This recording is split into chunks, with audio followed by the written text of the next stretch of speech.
여러분 반갑습니다. 김지용 변호사입니다. 오늘은 상법에 나오는 타인을 위한 보험계약 관련해서 유명한 판례 하나를 소개하려고 합니다. 제731조에 나오는 타인의 생명보험이라는 부분입니다. 제1항을 보면 타인의 사망을 보험사고로 하는 보험계약에는 보험계약 체결 시에 그 타인의 서면에 의한 동의를 얻어야 한다라고 되어 있습니다. 쉽게 말하면 다른 사람의 생명보험을 가입할 때는 그 다른 사람이 반드시 서면으로 동의를 해야 된다는 걸 말하는 겁니다. 판례를 한번 보겠습니다. 유명한 판례가 있는데요. 자, 이 사건입니다. 2015년 10월 15일에 선고된 2014 다의 204178 사건인데요. 자, 이 판례를 한번 보시면 판결 요지를 한번 보겠습니다. 상법 제731조 제1항이 타인의 사망을 보험사고로 하는 보험계약의 체결 시 타인의 서면 동의를 얻도록 규정한 것은 동의의 시기와 방식을 명확히 함으로써 분쟁의 소지를 없애려는 데 취지가 있으므로 피보험자인 타인의 동의는 각 보험계약에 대하여 개별적으로 서면에 의하여 이루어져야 하고 포괄적인 동의 또는 묵시적이거나 추정적인 동의만으로는 부족하다.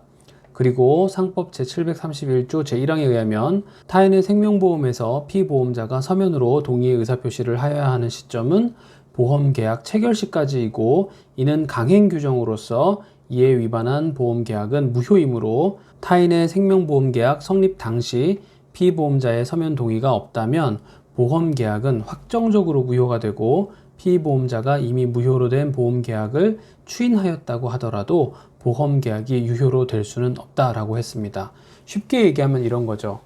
남편이 있고 아내가 있는데 아내가 계약자가 되어서 남편의 사망보험을 가입을 했다고 치겠습니다.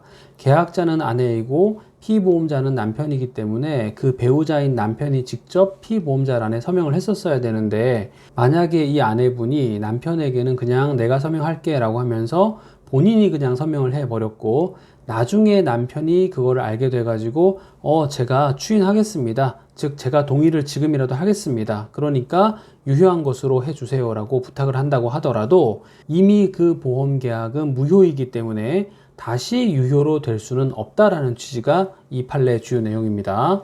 자, 두 번째 보겠습니다.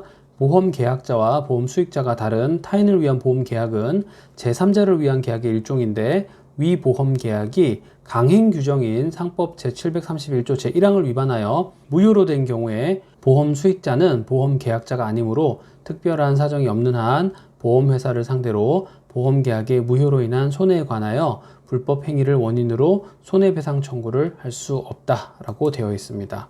자, 우리가 집에 보면 이런 분들이 많이 있습니다. 보험계약 본인이 잘 챙기고 있습니까? 라고 물어보면 우리 아내가 다 알아서 했어요 라고 얘기하시는 분들이 있고 더 나가서 우리 엄마가 우리 아빠가 알아서 다 했다 혹은 가까운 친척이 설계사이기 때문에 그분이 알아서 다 해주셨습니다 라고 대답하시는 분들이 있습니다.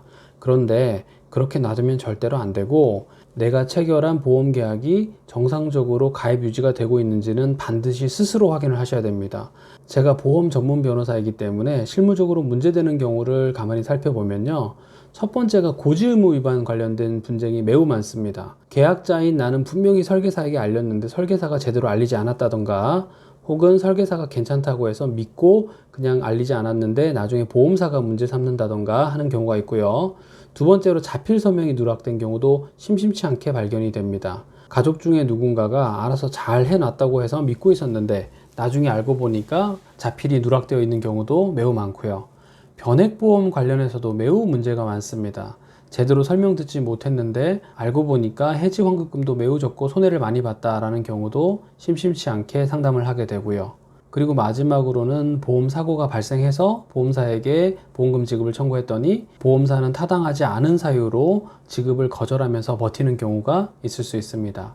여러분들께서 만약에 보험과 관련된 분쟁이 발생했다고 한다면 설계사분과 먼저 얘기하지 마시고 반드시 보험 전문 변호사와 먼저 얘기해 보시기를 추천드리겠습니다.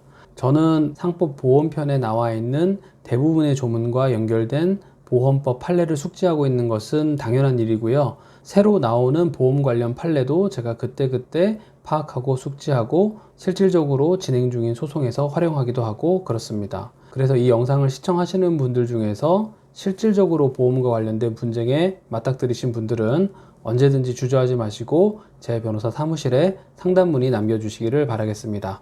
저는 보험 전문 변호사 김주형 변호사였습니다. 감사합니다.